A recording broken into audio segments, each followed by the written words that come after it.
Hello and welcome back to the Puncher's Chance podcast, and welcome to the review show where we have a look back at all the boxing last weekend. That is, of course, Canelo, Crawford, Naoya Inoue, Crocker and Paddy Donovan. Lots of great fights this weekend, but unfortunately, first and foremost, we're going to have to open the podcast by sending our deepest condolences to the friends, family and fans of Ricky Hatton, who unfortunately passed away this recent weekend. At the time of recording, there's been no reports as to the reasons behind the death, and we're not going to get into that any more detail. But what I did want to do was quickly open it with talking about Ricky, because I think all of us can say as British boxing fans, he is one of the very best, not just in terms of in the ring, but the joy he brought to all of us out of the ring, the character, the brilliant nights.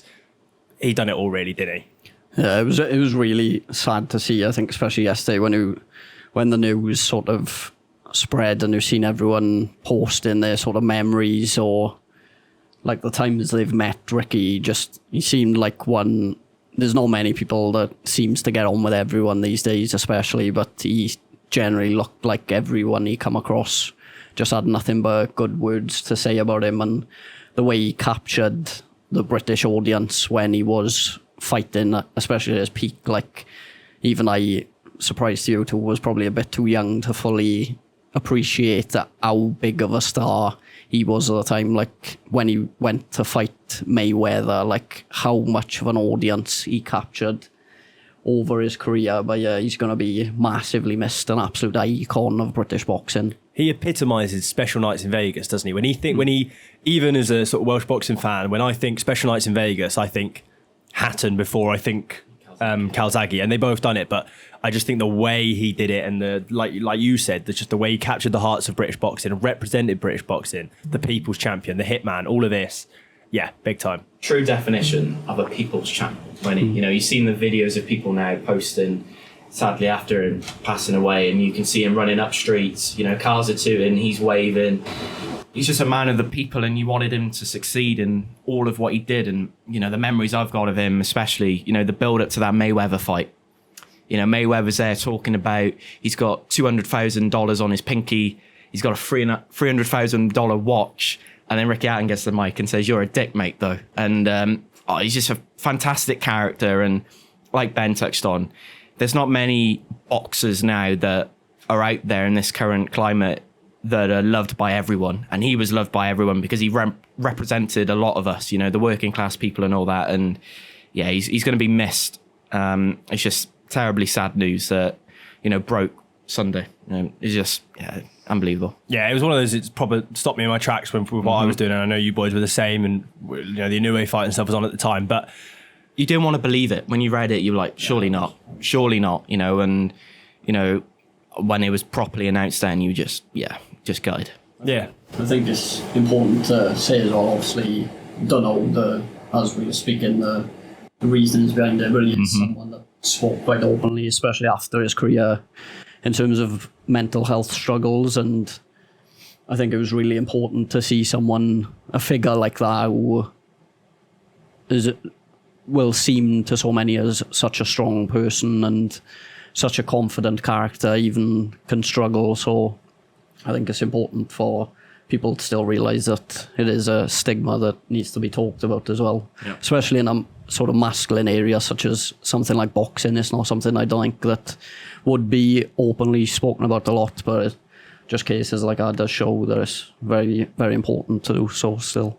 Yeah, absolutely. I'd obviously like to take this opportunity to say, if anyone is listening, watching, that struggles with anything at all, don't be afraid to reach out. There's plenty of channels in which you could do so. Just have a look, have a read. There's people out there. Even drop us a message if you have to. Do anything. Just talk. Yeah. Just talk, yeah. It doesn't have to be in silence. And on that note, and obviously we could talk about Ricky all day, and maybe I think we can probably find some time over the coming weeks to talk about him in more depth. And let's be real, there's the amount of times as a fight you'll be thinking back to, when Hatton done this in Vegas, when Hatton did this in Manchester in his hometown. There's going to be plenty of opportunities for us to have a look back. So a true great at British boxing. Yeah, we will do that in due time. But first and foremost, we'd like to obviously talk about Canelo Crawford this weekend. It lived up to the size I think that we all probably expected it to. it didn't go how we all expected it to necessarily. I said we all, Harry. Okay, I'm just making sure. It's the first big fight that I've actually predicted right. Yeah, Crawford was spectacular to a degree I did not expect him to be. He really did look like just that little cut above. We were talking about this levels to world level, and clearly Crawford and as we'll get on to, Inoue and Usyk, they're in their own category. I don't know if it was because the night went on and on and on, and it was close to 6:30 in the morning. But I honestly couldn't believe what I was watching. 4 rounds into it, and I'm sat there thinking, Crawford's making this look really, really easy. He's not even out of first gear. It didn't feel like. Canelo didn't have an answer for anything, and it was just an unbelievable performance. A performance that a lot of people didn't see coming, moving up 2 weight categories and all that. The power that Canelo was carrying, would he handle that power? Just Crawford, like you said, just looked levels above. And you talk about this era of boxing that we're in at the moment, the golden era of, we're seeing all these big fights. I think he's at the top of that. Out of everyone, pound for pound, I think Terence Crawford has just cemented himself as probably the best boxer in this era for him, in his era. But just a fantastic performance. And for me, he just made it look easy. I couldn't believe how easy he made it look. And, the instructions that Bomac were giving him, as the fight was going on, it seemed like Terence Crawford was kind of ignoring him and wanted to fight his own fight, started swinging, trying to look for that stoppage and stop Canelo. But just a fabulous performance and a true great Terence Crawford, unbelievable. Yeah, I mean, when we were talking about it, I think I said that I was expecting it to be relatively even going into the last 4, and that's when Canelo would walk away with it. And I couldn't have been more wrong, really, because let's be real, it was pretty one-sided to open, and mostly all the way through. Obviously, it was quite competitive, and you look at the stats, and the punch stats weren't that dissimilar. 165 punches landed, I think, from Crawford. But actually, it was, when you look at that round 9 where Crawford just turned on the style, he really did just turn on the style. Just went up another notch, He's so good. I really didn't expect that level of performance from him, and I think a lot of the talk will be into whether or not Canelo is past it or what level Canelo's at.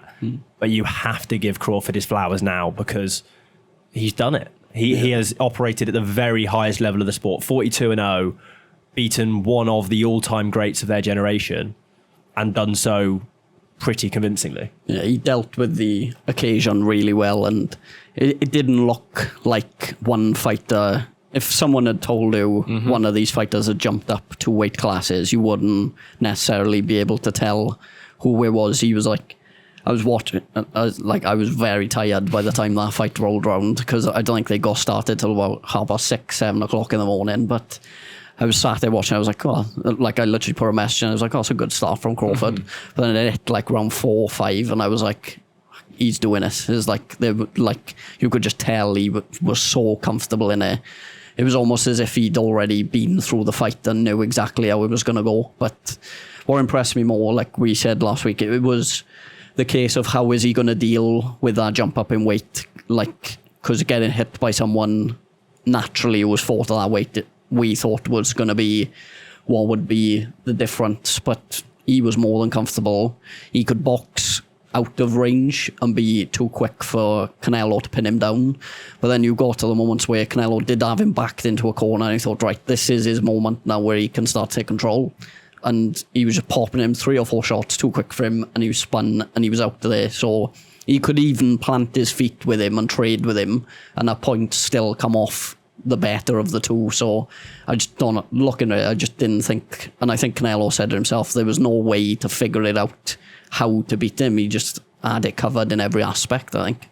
Yeah, I stand by with what I said, though, that I think we only have seen 80-90% of Crawford at super middleweight at his absolute best. If he'd spent a number of time getting to that weight, he would be a better fighter than he is right now. But actually, it didn't matter in the end. It was enough. It was more than enough, and that is what is so impressive. It's the boxing ability. It's the way he picked him off. It's the way he outboxed him and won convincingly on the rounds. And obviously, it was 115, 113 on 2 of the judges' cards, which feels a bit close. I think I had it 116, 112. Yeah, I think I had it similar, that kind of area. But it was just a good fight, I thought. Did you have it wider? I had it I'm not being funny. Were you with the American commentators and their scorecards? I had it on mute because of how late. Great idea. Yeah. We won't talk about Mr. Callum, should we? No, the scorecards I thought were quite interesting. I was watching TalkSport's post thing, and Adam Catterall touched on it. They tried their best to try and give it to Canelo Alvarez on Saturday night. It seemed like the judges, they're trying to find a way to perhaps give it, score the rounds in favour of him. But I honestly had it. I had it 9-3 at a push for Crawford, 10-2. I thought he was that dominant throughout that I didn't see much. Well, Canelo Alvarez wasn't at his best, it seemed like, and you touched on it. Is he past it now? Is he past his peak of his career? It was definitely a slower version of Canelo, and I don't think that helped at all. But he was ultimately beaten by the better boxer, I think. I still don't think it was that wide. I think it was a comfortable win by Crawford, but I don't necessarily think he did enough to pick up all of those rounds. 116, 112. I could maybe get to 8 rounds to 4, but 115, 113. No, I think that's too close. I think that's way too close. But I just couldn't believe how calm he was all week. Crawford, it's been labelled as the fight of the century. Did it live up to that? Not really. But just how calm he was from the grand arrivals. It was a heavy Canelo crowd there. Loads of them were there to support Canelo Alvarez. And he just looked so calm. He walked out to the ring with a sort of a style of a Mexican music, the theme song or the ring walk song to Ilia Topuria. He didn't know that, actually, when someone asked him at the post-fight press conference. But he just looked so calm. It's sort of biggest fight to date. And he just showed why, in my opinion, Terence Crawford is the number 1 pound-for-pound boxer in the world at the moment.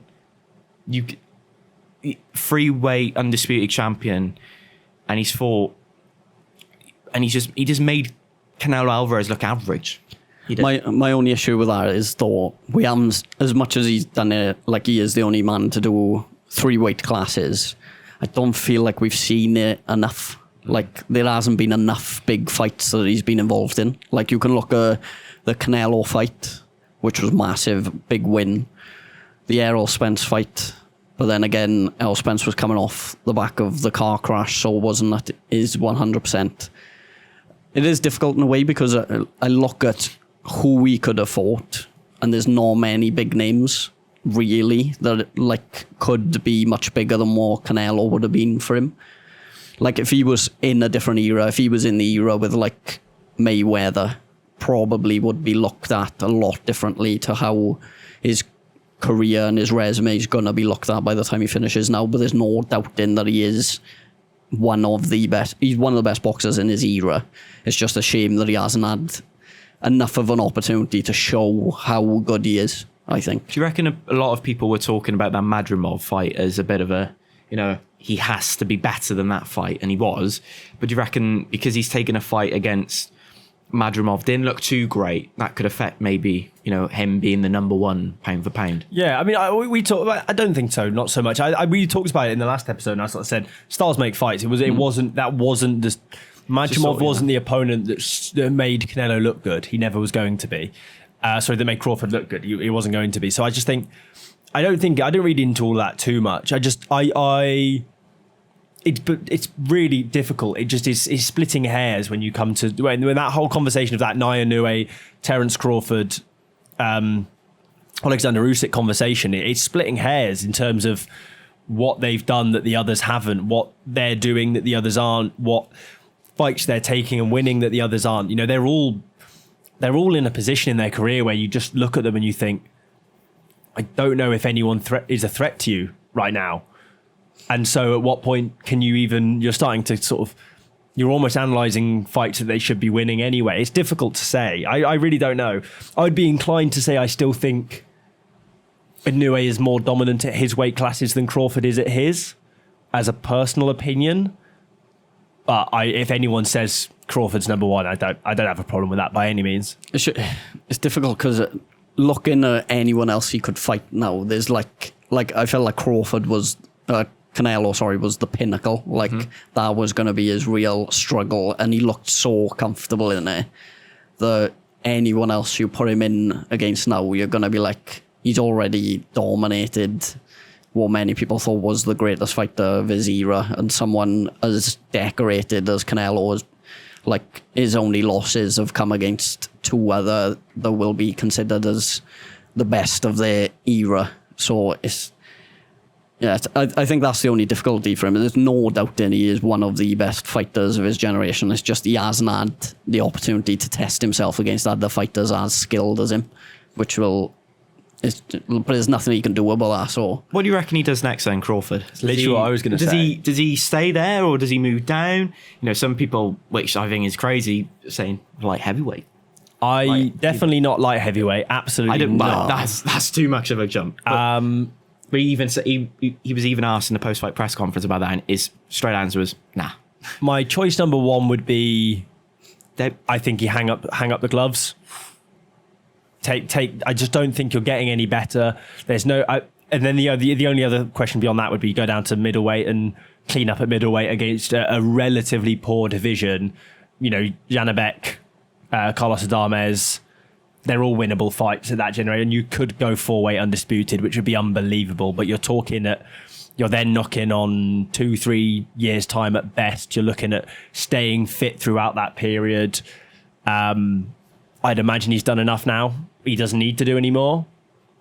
But if he wants to, then yeah, clean up at middleweight. I'm just thinking, like, when you look at it realistically, I think the next name that they would throw at him would be someone like Chris Eubank. And yeah, then, maybe Hamza Shiraz, but I just don't see it. It wouldn't feel as big then, would it, as this Canelo fight did, so it is difficult. David Benavidez.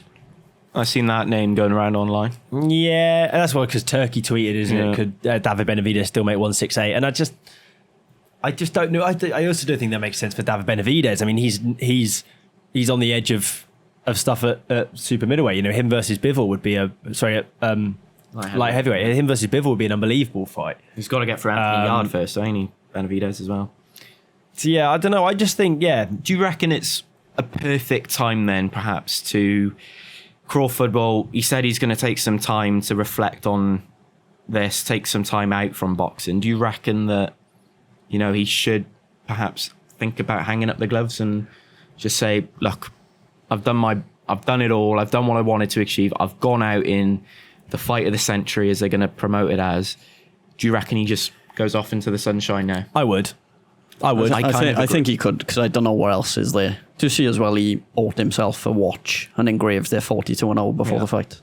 Gifted it to himself before the fight. 2025 Rolex. I rate it, to be fair. It's just confidence. It's aura. Unbelievable confidence in it. But when you've seen how the fight played out, then you can see why. But yeah, incredible talent. Just a shame that we haven't got to see it as much as we should have, I think.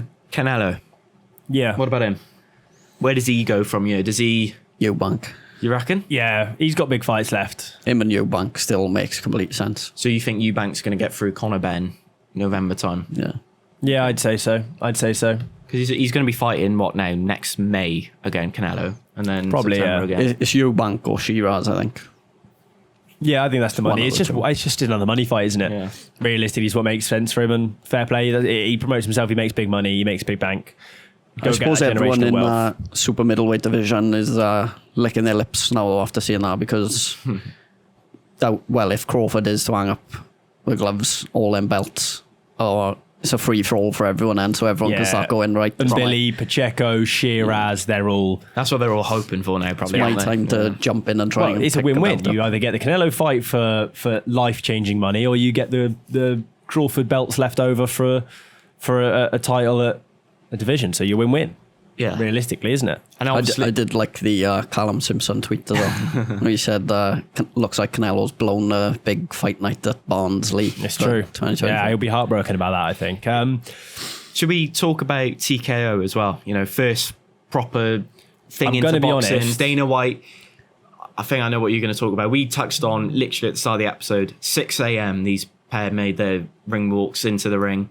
Dana White said he's going to come in, he's going to improve boxing, improve the pacing of the show. You know, we're not going to see little podcasts in between fights and all. I'm not being funny. It was the pacing of the whole main card was terrible. putting it politely. The prelims, I thought the pacing was all right. You know, it seemed like as one they had prelim some finished. dodgy stoppages, probably. Wow, the Steve Nelson one was particularly early. But even the prelims, they seem to go pace, and I'm like, I like this. You know, just no nonsense. Let's not hear what the pundits have got to say. Let's see just more action and all. But then as it got into the main card, I don't know if they had a deal with Netflix that they had to reach a certain amount of hours on live or something. But yeah, I just felt like them making their ring walks. It wasn't like it was 6 a.m. for us. Eastern time in America, it was like 1 o'clock in the morning, 1:30, the fight got underway, you know. So that's something that obviously Dana White's probably going to look at. You know, he said he was going to improve boxing and all right. The fight week stuff, I thought nothing changed in that, apart from it just seemed like it was a proper UFC feel to it all, with the press conferences, with the ceremonial weigh-ins. It didn't feel different, no more special to it, other fights we've seen over the years. Dana White said it's going to be different to normal boxing, this event, and It wasn't. I didn't see any difference. We didn't even get no special fight night trailer like we have with some of the other ones. Yeah, true. We haven't had them for a while, actually. When you started speaking, I said what I was actually going to say was I'd rather just talk about Naoya Inoue. Okay. But it's pointless. But the undercard, should we just quickly talk? We're not going to go from Wednesday, then Thursday. Callum Walsh. Yeah. Christian and Billy Lester Martinez, probably the best fight on the card. Yeah. Siri Boachuk. Really good. Adams was a great fight. Jermaine Franklin, very, very fortunate, I think, in that fight with getting that decision. Terrible fight. Best thing about that fight was the talking from Franklin's corner. I was going to say the end of it. Yeah. But the one Saudi guy looked really good. The other one. Oh. There was another guy on there. Sultan Al Mohammed. He looked something. It was probably the most enjoyable 4-rounder I've seen in a while. Steve Nelson got lost in the first round. Touched on that dodgy little stoppage. For a Netflix card, how would you rate it? I would rate it, get rid of the main event, that's in a league of its own. The prelims, the sort of 3 fights on the main card. Just average, out of 10, 5. 5. It's just a very average card. You know, I'm more than happy for Dana to come in and change boxing, but that's the difference with boxing compared to something like the UFC, though. They don't need to stack the cards. The main event is big enough on its own to carry the rest of the show. Whereas with something like the UFC, they need a few big fights on a card to make it but even exciting. The UFC have like a fight night bonus if you get like a stoppage or you literally just go toe to toe for. I think Siri Boachuk and his guy had the message, and so did Martinez and Billy. To go back and forth with each other. But the other fights just but also like these guys are making good money. They're not making rubbish money like in the UFC, and so they're not. Christian Billy's not thinking, if I put my chance at getting a world title shot on the line for $100,000 when I'm already making that. The smaller fighters down at the bottom of the card, fair enough, but. If you say to Canelo or Crawford, we'll give you a bit more money if you knock each other out, they're going, well, you're already paying me an obscene amount of money. Like, nah. Yeah. And yeah, that's why I just think. It was just no difference, was it? I was expecting big things, and yeah, it was a bit like, it's the same. Yeah. On to the bit I wanted to do. Naoya Inoue. I'll leave it over to you. What a performance. Actually, when I didn't watch this live because I was busy, but when I saw the fact it was unanimous decision win, I thought, hold on, is this going to be, is he going to maybe didn't do the best performance? Does Akhmadaliev do better than we thought he was going to do? What does that mean? And I was watching it, maybe expecting it to not be vintage Inoue. He was so good. And very good. He almost brought a different fight in the sense of he accepted that Naoya Inoue was going to be he accepted that Akhmadaliev was going to be solid and difficult to get out there and a hard hitter. And he said, okay, well, let me show you what I can do against that. And he defensively was very good. The footwork, the way he made Akhmadaliev miss. There was the lovely uppercut off the back ropes when Akhmadaliev backed him up onto the ropes, tucked up nice and high and just caught him with a beautiful uppercut. Complete domination by him. I think we sold MJ a bit short in the preview. I did say we were at risk of that a little bit in terms of we were disrespecting him somewhat, and I think he gave a good showing and he made Inoue show a very good version of himself, but he does have that very good version of himself in the locker, so he had it to show. I think it went pretty much as expected. Minus the stoppage, possibly. Yeah, that's the only thing. I thought he'd stop him late, but other than that, you could just see, I think the MJ corner, more than anything, give it away. Like the start of the fight, they were very much drilling him with information. As they got to the latter rounds, they were just like, just do it for your family. Just survive. just give it all you got. Just do it. And like, it just went from trying to figure out how to beat Inoue to let's just hope you can land a lucky shot. And I think bar the last, 5 seconds where he clipped him with that shot that people got half excited by, it was nothing really. It was more or less a comfortable night. And some of the shots that Akhmadaliev took and rode, that for that uppercut, like I mentioned, was clean on the button. There was one where he threw like 3 combination, which was upstairs and then body shot, upstairs body shot, upstairs body shot. And I think taking 3 lead hooks to the body from Inoue, to keep going, to be on your feet is good going. So I got huge respect for him. But Naoya Inoue is still that guy. Oh, you love him, don't you? He's so good. What's not to love? I know. He's unreal. It's I find him genuinely mesmerizing to watch. The footwork is a joke. It's like a bull and a matador. The way he got Akhmadaliev to fall over his front foot, and there was a point I think literally where they are facing the same direction because Akhmadaliev's just gone past him to where he thinks Inoue's going to be, and Inoue's just round behind him, just like, I'm ready. There is very few fighters, I think, after what was essentially a 12-round shutout, when that final bell goes, you're like, oh, I'm gutted. I want to keep watching him. He is just so good to watch. Absolutely unbelievable fighter. And we didn't have to pay to watch it as well. Facebook. All last week we were talking about how how much of like a joke it was that, Top Rank, we haven't got anywhere to watch in the UK, neither in America. And out of all the places to watch it, I think none of us expected it to be on a Facebook live stream on Top Rank. Just chuck it on. No, I'm grateful that they did it, Mike. They're easy to watch, yeah.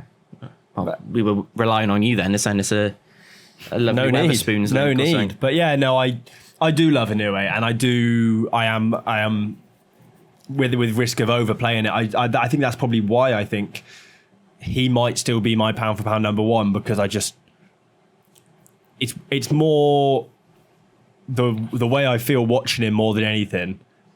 I feel like I've had a treat after I watch Inoue. I'm impressed after I watch Crawford, and I think that's why I think I've put him at my number 1. You're going to be entertained with Inoue, don't you? You know you're going to be like mesmerized with it all, and you know that he's going to show different levels. And we touched on it. We didn't give Akhmadaliev a chance in this fight, really. Well, I said perhaps he was going to be the toughest opponent for Inoue, but he showed his durability and all. And like Ben touched on, I think for him, a win in this fight was taking Inoue the distance, becoming the first man to do that since, I think, 2019. But just a solid performance by him. And, we touched on at the start of the podcast about Ricky Hatton. Obviously, the sad news fell in this fight. And, my mind was taken elsewhere, with this fight. But Inoue's just showed levels to this sport. And I don't really believe that he's number 1, but he's making a strong argument for me personally being number 2. For him to maybe make me feel like he could perhaps be number 1, Nakatani. Yeah. Next. Yeah, I mean, I think that is the fight next. That is absolutely the fight next. He's sponsored, but he's got Riyadh Season on his ring attire. They're planning on doing a show. The rumours are, I think, December, Boxing Day or something. Get that fight on there. They're both on, aren't they? Nakatani's on co-main. So it's all going to be leading up to a massive That's fight what then, they're perhaps building in towards. 2026. I feel like a harder fight for him would be stepping up in weight. Yeah. Instead of having someone step up in weight for him. But then that's a massive fight in terms of Japanese boxing. No, Bam's way down. Oh, is he? A couple days, super fly. Nick Ball would be more. Nick Ball, Rafael Espinosa. That's what I want. Angelo Leo. Or Bruce Carrington would be the 4 sort of big champions. I just need a new way to come over here, fight in Liverpool against Nick Ball, so we can sit there, watch it live. Yeah. But I think as well, after watching that performance and seeing maybe a slightly different side to Inoue, you'd be more confident seeing him up against an Angelo Leo or a Nick Ball in terms of someone he might not going to be able to blast out of there but he can make him miss, make him pay. He can tuck up when he has to.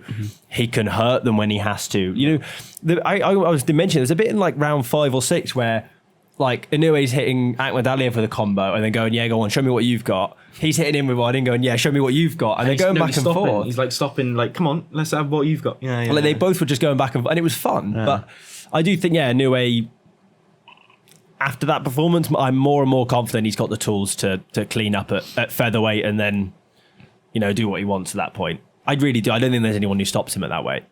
No. Are we going to talk about the undercard, mind, as well? Because BoxRec have home fighters on the left, haven't they? Yes. Yeah, it's a bad night for the home fighters. They're all sort of 50-50 fights on there, to be fair. And that is, and to be honest, there is even more. This shows how obscene this weekend is. There's a better thing to talk about than that undercard, unfortunately. Yeah. Which is Lewis Crocker, Paddy Donovan. Lewis Crocker, now the new IBF welterweight champion of the world, obviously vacated by Boots Ennis. The rematch. Paddy Donovan might well go down as the unluckiest man in the world. He's got that belt for sure. Yeah, the IBF champ of misfortune. Yeah. He's won out of the 24 rounds. You'd say probably. Well, I suppose it wasn't 24. When did the last one get stopped? But out of the rounds available to us, he's only probably lost about 4, and he's somehow lost both fights. He's absolutely. It is crazy looking. I was just looking at BoxRec just now to see back to how he must be absolutely sick looking at 2 losses back to back here where he should have won comfortably both times. Yeah, big time. Bar the, I think what essentially is one error on our split decision is our second knockdown. Yeah. In a round where he was winning, was comfortable, was finishing strong, left up, dropped his right hand and got caught flush. Yeah, I with think, a left hook. I think what we do have to say is, and with danger of discrediting Lewis Crocker, he was miles better in this fight. Oh, yeah. I mean, absolutely acres better. The head movement, the angles, the shots coming from a different angle. That lead hook being ready, that check hook obviously early on, which dropped him, and then later on, there's kind of changing the levels with the head and coming over the top with the left hook, and that hurt Paddy Donovan. And had that been 30, 40 seconds earlier in the round, you wouldn't be shocked if that was... Well, he stops him if that ain't on the bell. Yeah. He stops him. From that point of view, it's a complete... Not a complete 180, it's a 140 degree spin from the last fight. He's almost completely changed it. But then ultimately Paddy Donovan was the marginally better fighter, and I think over the course of the rounds should have done enough to get the decision. Was it a robbery? I've seen people online saying Donovan won. I haven't watched looking the at the scorecard here, Reece Carter had it 115, 111, Paddy Donovan. I want to say, most importantly, something can be a robbery. Sorry, because something doesn't have to be a robbery just because it's not the decision you thought it was. Yeah. Something can be the wrong decision and not a robbery. There's a very big difference between those two. And I don't think it was. And I think any fight where you get dropped twice, there is always a risk of struggling at that point, because that is a realistically could be up to a 4-point swing, because they generally, if you get a knockdown, you win the round, and he got 2 of those, so that's a 4-point swing in the fight. That is a big difference. It's difficult when one of the refs, respect to Reece, puts it 111, 115, and then the other 2 go for the other man. I do feel like a lot of the rounds were quite easy to call. Yeah. I don't see it being a Lewis Crocker win, but I'm not up in arms about it. I'm not like, this is a disgrace, this is the worst thing I've ever seen. Yeah. I'm not that emotional. It's not the decision I agree with, but it's not I think it was the end of the world. It was a tough weekend for judges all around with all the fights, over in Vegas and on this card as well. But yeah, I think 114, 113 either way, I think is a correct scorecard. You can either... I'm not mad about it. And I haven't watched the fight from the full way through. I only watched the clips I did on the way home. But like you said, with 2 knockdowns, it's always going to make it You need close. To do more. And I don't think he did have Donovan did home advantage in a way. The home crowd helps. That can sway you. When you're in the moment, because you've got that home crowd behind you, any shot that you land, even partially, that extra bit of buzz in the crowd might have an effect. So I wasn't shocked to see the result go, because I was listening to it on the way back as I was driving home from Cardiff, and I was like, I wasn't shocked at all. Like, the commentary team were like, oh, it'd be a real shock if Donovan, and as soon as they say, you know exactly, we've watched enough boxing to know exactly how it's going to play out to that point. It's quite funny. I was reading somewhere that apparently 5 Live were also commentating on the night. They scored it in favour of Crocker, and then literally a couple centimetres over from him, the DAZN team had it in favour of Donovan. So it's what you like more, isn't it? And just run it back. Have a trilogy now. You know, the first fight ended in controversy. This fight, in a way, is a little bit controversial. Run it back third time around. But what an event they had at Windsor Park. You know, the first, which I still can't believe, it was the first all-Irish world title fight. And it was entertaining. And I managed to get in from my trip up North Wales, and I caught it as soon as David Diamante did his sort of announcing thing and the first bell, and I was entertained for 36 minutes, and I wouldn't mind seeing another 36 minutes of these two going back and forth. The build-up was great, and the fight was also great as well. Yeah, I was going to say, it was actually a really good fight. Genuinely was a really good fight. And this card paid off what was, like we said, Matchroom's best card of this year. Certainly best by a mile, the best domestic card of the year. Like you just kind of pointed out there, Kevin Agyarko versus Ishmael Davis was a brilliant fight, really close in the end. Have you watched that? Because that apparently was close on. Yeah, and he was down at the end of the 12th. I don't think that was a knockdown. No, but it's one of them. It was close, yeah. It was. And then Pat Brown got a good win in there. Molly McCann got kicked in the stomach, all sorts. How is he not a heavyweight? I don't know. I still don't know how he's not. He's huge. He's massive. Every single time we talk about him, I keep forgetting you're not fighting a heavyweight. He's huge. Well, clean up the cruiserweight division and then move up. That seems to be the way forward nowadays. Well, yeah, for a lot of cruiserweights. It's been, unfortunately, I can't see Pat Brown cleaning up the cruiserweight division. Not at the moment, no.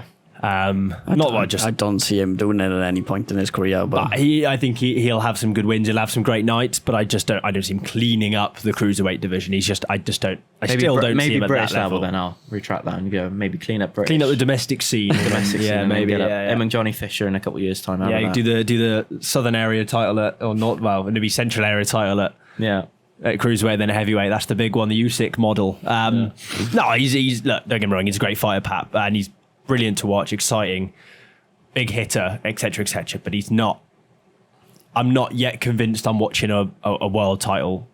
You need to see him in there with someone that you go, ooh, a bit like what we were like with Moses Atama with Dillian White. You were sort of second guessing yourself with that fight.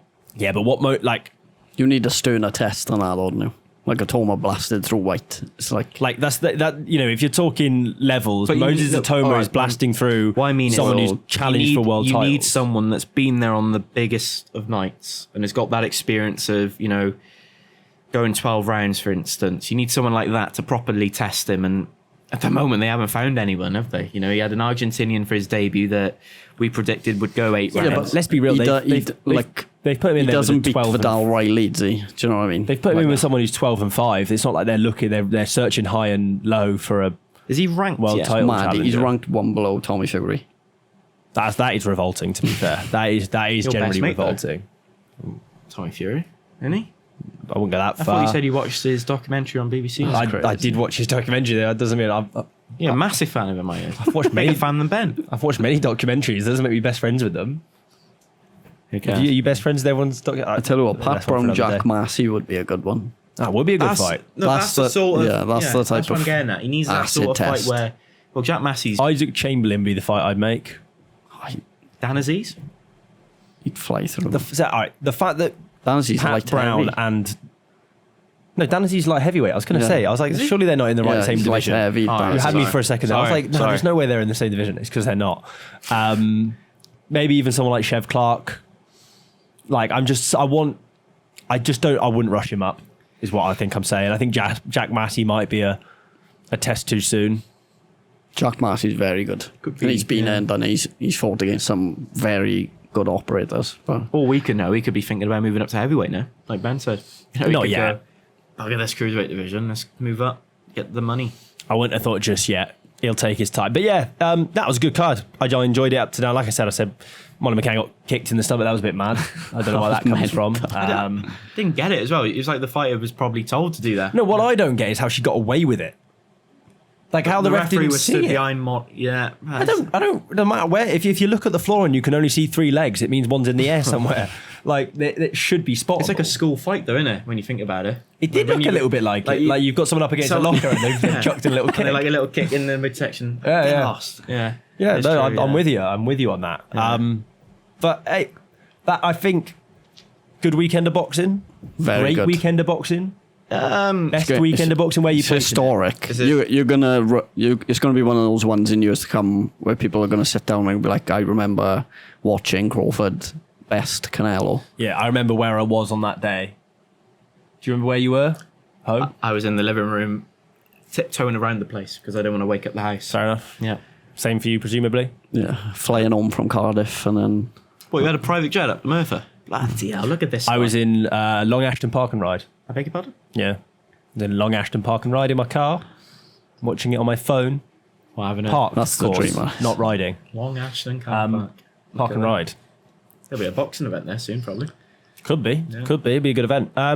Yeah, no, I think it was a very good weekend of boxing. Very enjoyable fights all up and down. Oh, the weekend started like we took Wednesday, didn't it? You know, what was it? The underdog fight night or something they had? Underground. I don't know.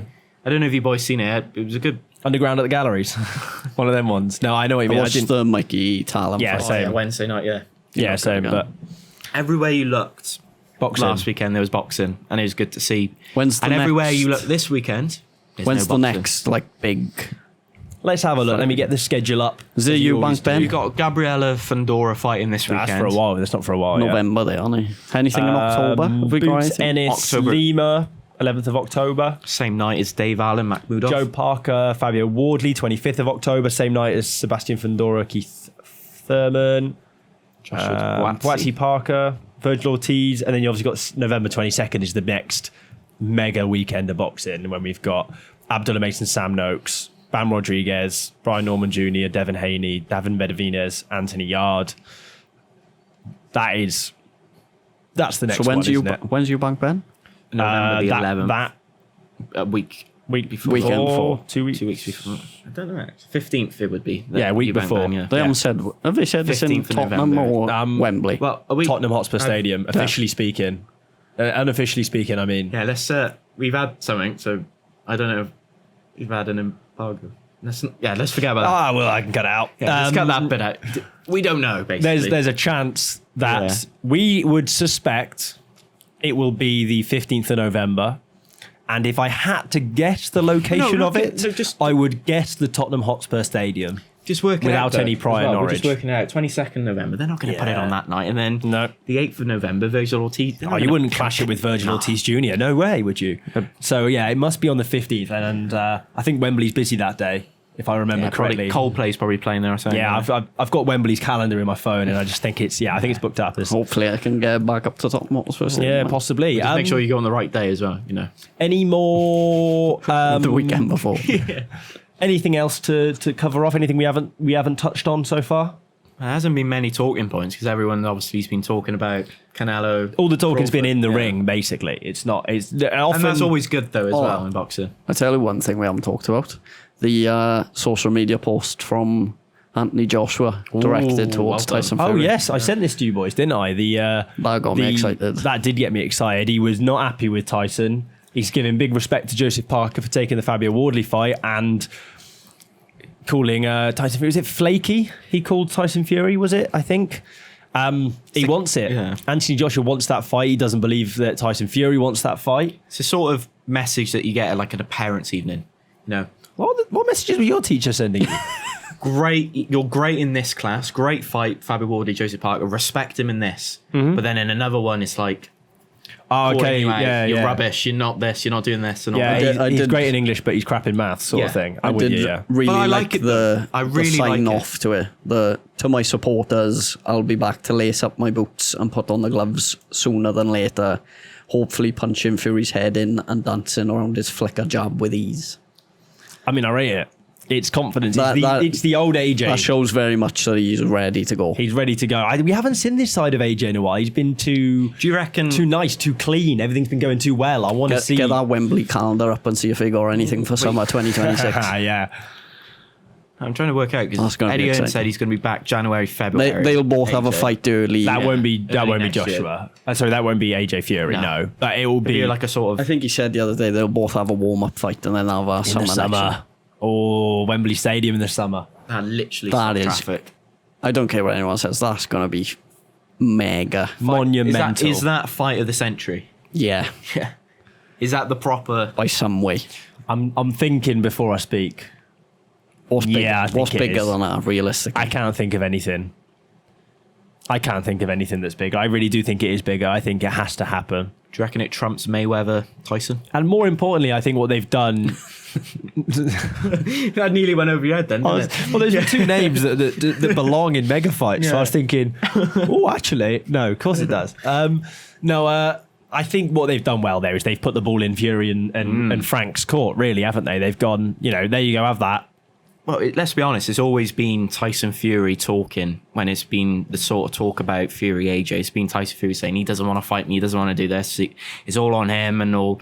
And I think AJ's probably looked at that and is a little bit, like, come on, mate. Like, all right then. If you want to play like that, the ball's in your court, like you said. Two can play get that it on. game. And I'm surprised we haven't heard anything from Fury yet, though. he's Thought he enjoying would've- retirement. I thought he ain't would've He's bit back retired. at that. He's retired. Maybe they ain't got good signal in the retirement home. Maybe that's what it is. It's taken a while to get to him. There's some carrier pigeon on its way or something. Who knows? Imagine that the storm fight we've week. had. Yeah. Yeah, true. Yeah, the pigeon might have got lost. Yeah. That press conference, that fight week build up. Just the back and forth. It falls into the category of Unreal. actually what happens in the ring is almost null and void because it's just the fact that we got it, the build up, the talking, all of this beforehand. That's the stuff that really gets you going and gets you excited. And then Imagine when they both in our corner though and they do that walk. it to would meet- feel like Final instructions whether it would feel more than Fury Usyk. Like, oh my god, we're finally at. Like, is this real? Like, pinch me. I don't believe what I'm watching right now. It would look like a video game. Yeah. I'd be like, I don't trust my eyes. I don't trust what I'm seeing. Imagine that build up trailer. Tasty. it's the sort of thing that whenever tickets come out, you're going to be looking to go, aren't you? Well, unless they're in Riyadh, and then I might not bother personally. I reckon we could get the Riyadh. That's gotta be Wembley Stadium. How many They've times have gotta we do planned that a in trip Wembley. to Riyadh on this podcast where we've gone, we'll fly here, we'll fly there, Yeah. we'll have 12 hours in this airport, and Enough, then we'll get yeah, to yeah. Riyadh. Nothing would hurt me more than seeing them two facing each other in the ring and it being absolutely dead. Yeah, it quiet. has to have a- That it would has be to an have the absolute crowd. killer. I think that the people behind it, being Turkey Al-Sheikh, would actually put it in Britain. Because we've had Canelo against Crawford in Vegas. In Yeah, front but of that was an TKO American- boxing. That wasn't. No, but Turkey paid for it. It was all, it What? was all Turkey, I Yeah, think. I know. Yeah, you're Surely. right. What? never knew No, that. it was All promoted by Turkey's Dana White. Yeah, no, I know what you mean, but yeah, I think you put in Wembley, Turkey. I think you have they've to. got to. I think you have Got to. They're doing boxing for the fans, and I think if that's not in... Make it a Ring Magazine card. I don't care. It would absolutely kill me if that's not in Wembley Stadium. What WBC belt as well do you reckon they'll make for that? Don't even The need a belt. WBC. Oh, what could they make? What would it be? Britain's champion belt.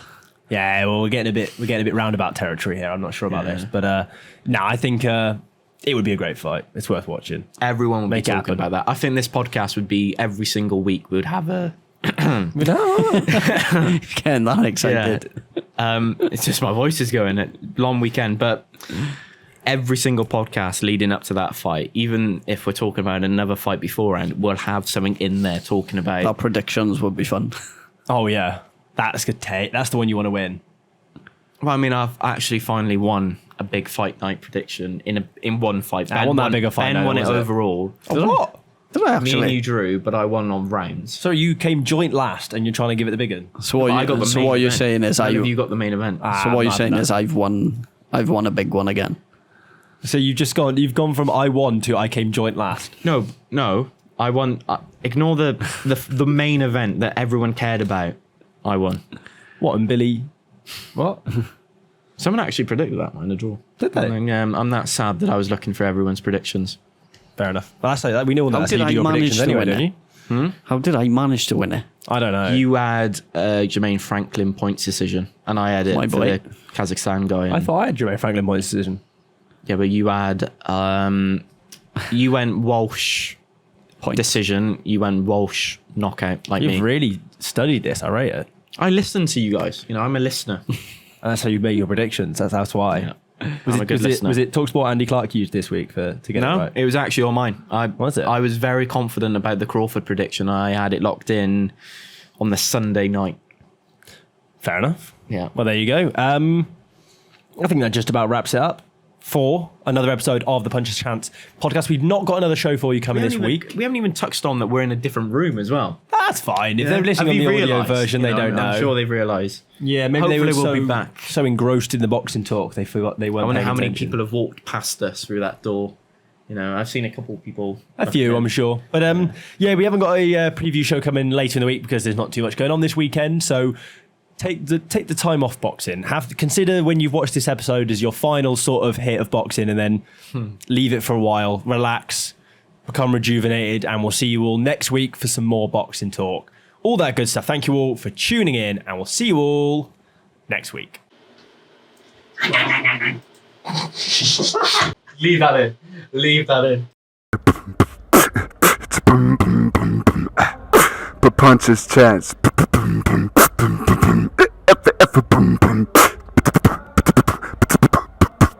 Puncher's Chance podcast.